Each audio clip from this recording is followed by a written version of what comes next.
Hello, welcome to Swirly World.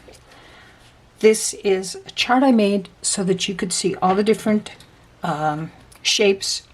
They talk about them in different books, like if you're following a pattern or if you're looking in a book and you see a shape and you'll be familiar with it, just familiarity with the actual shape and with the names of them. That's all this is for, and also to see how they're made.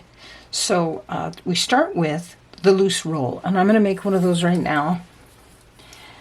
Because this loose roll is what all these other things are made out of. Now, the way you make a loose roll is I curve the beginning point. I'm just going to make a small one. And I wet my fingers because anytime you've ever rolled up a piece of paper to throw it at a friend in school, you know that's what you do. Now, I don't necessarily think it's a good idea to do that because I've been a teacher all my life, so don't do it. You'll get in trouble. But you can roll them all you want here. Now that's a nice tight roll, but I'm going to open my hand a little bit and the roll opens up. I might want it opened a lot. If I wanted it more than this and it didn't want to open, I throw it against the desk a few times. For some reason that just makes it open up some more. But if I want it this size, then I open up the end of it and stick a little bit of glue on it. And then just kind of encourage it to stay there. And now I have a loose roll. Now I'll put it up there with the other one. Okay, there are a lot of different shapes. I'm going to take this now. There are a lot of different shapes that you can make with this loose roll, and I'll start with a teardrop. You just take one. Well, let's start with the oval. With the oval, you just kind of squish both ends a little bit until it stretches out. Now let's say I want to make a teardrop. Take one end and squeeze it tight. Now I have a teardrop. If I want to shape that teardrop, make a shaped teardrop, curl the end. I might want it just curled that much, or I might want it curled more, like this one. Let's say I want to make a crescent out of that. So I'm going to shape the other end also, and it's not going to be quite as easy. If I do it that way, it's a little bit harder. So let's say I start with a different one. And what I'm going to do to make a crescent is push that in the middle and bring both ends out at the same time, and that way one end won't be fatter than the other as I shape it. So there's my crescent, kind of squashy. To make a square, really, really easy. You squeeze it once on one side so it's nice and flat and squashy, and then you bring it down like this and just squeeze it completely the other way. But instead of making a square, which is easier, I'm going to make a rectangle, which is a little bit tricky. Instead of going in the middle, I'm going to get two areas that are not the middle and squeeze it that way. Anywhere not in the middle will give you a rectangular shape. But if I were to make a square and I didn't want to open it up all the way and I left it like this, in a triangle shape or a diamond shape like that. Now you can, from these, you can see how to make an egg shape, how to make a triangle, how to make bunny ears and a heart and a marquise. And if you take a marquise, I'm going to make a big one here so you can see me do it. I just squeeze the corners, the tips. I don't squeeze the middle. But now I want to shape that marquise and make it curvy on both ends. And there you have a shaped marquise. A heart, arrowheads are pretty easy. Tulips are a little tricky. I start out by giving it bunny ears, and then sometimes I will take a tool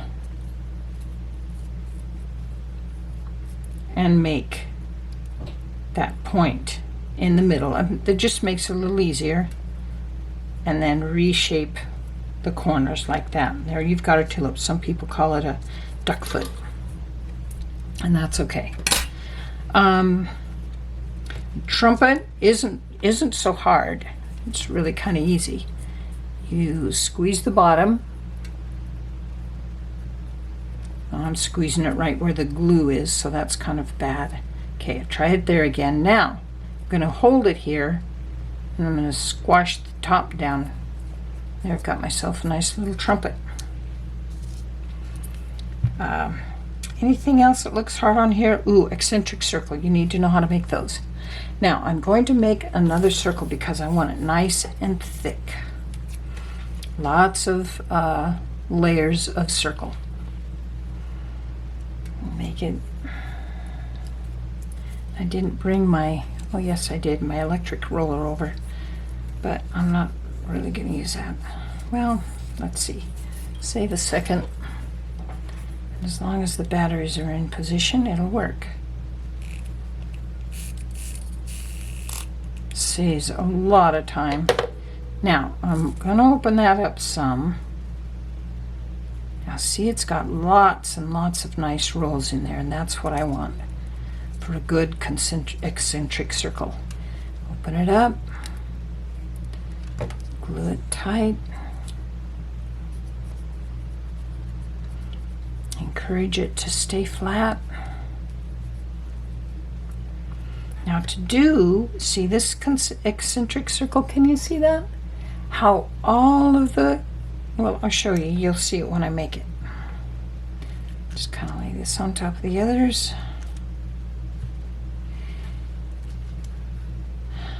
Pin it in one spot. And see how I did that? Find the middle with the second pin and just pull it over to where the first pin is. Now, I'm going to glue all those layers. Just one little bit of glue there, and that should do it. And then when it dries, can you see how that looks?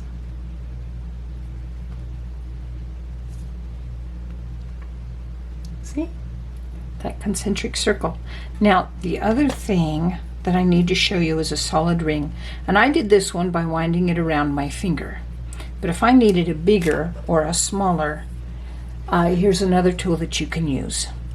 You just see this here? I made a ring there. And it's bigger than that one. You can make them any size you need. That can be for like big decorations for the wall, using these bigger levels. And I want to show you that these very simple shapes right here, if you practice them, enjoy them. This is a square from a chess set, from a chess board that I made. I made this for my husband. These are the light colored squares, and the darker ones are more solidly those colors. This is a Christmas decoration I made just from a lot of diamonds. They're all diamonds. On that one, well, the white ones are squares. And then with eccentric circles, I made a Christmas earring. Let's find a spot there for you to see it. So you just find something you want to make, look in books, get ideas everywhere, and just have a lot of fun making stuff. I wanted to also make sure you know that the different kinds, the different thicknesses of paper and the different styles of paper. You can see this one is kind of dotted. Maybe you can't. Let's see if I can. There. Now you can see a smidge that it is dotted. And it kind of looks like corkboard. And it's pretty firm. And it's really funny because some colors are actually firmer than other colors of the same, out of the same package. Now this one is a dotted one that's 1/8 inch, and it's very, very flexible. Depending on what you make, what you want to make, and like if it's gonna, you're gonna stick it in a package and mail it, or if it's gonna go on the wall and needs to hold its shape. You want to be familiar with the different sizes, the different colors. See, what I'm doing here is I'm looking for different sizes. I didn't get more sizes out for this particular thing, but you can see that this one's quite thick compared to this. Let's see, get it out of its shadow. And you can see that it is really quite thick. This rabbit foot is also quite thick. So, but usually I use, not this size, but this size, 1/8. So when you get it from different countries, it'll be in centimeters. But here in the US, we generally have the regular measurements that we have. So this is how you make all the different shapes. Just grab a pattern and just start going for it, and you'll get used to these really fast. You'll learn how to make them really fast because they're really very simple. Have a wonderful day. Please subscribe and welcome. Hope to see you again at the Swirly World.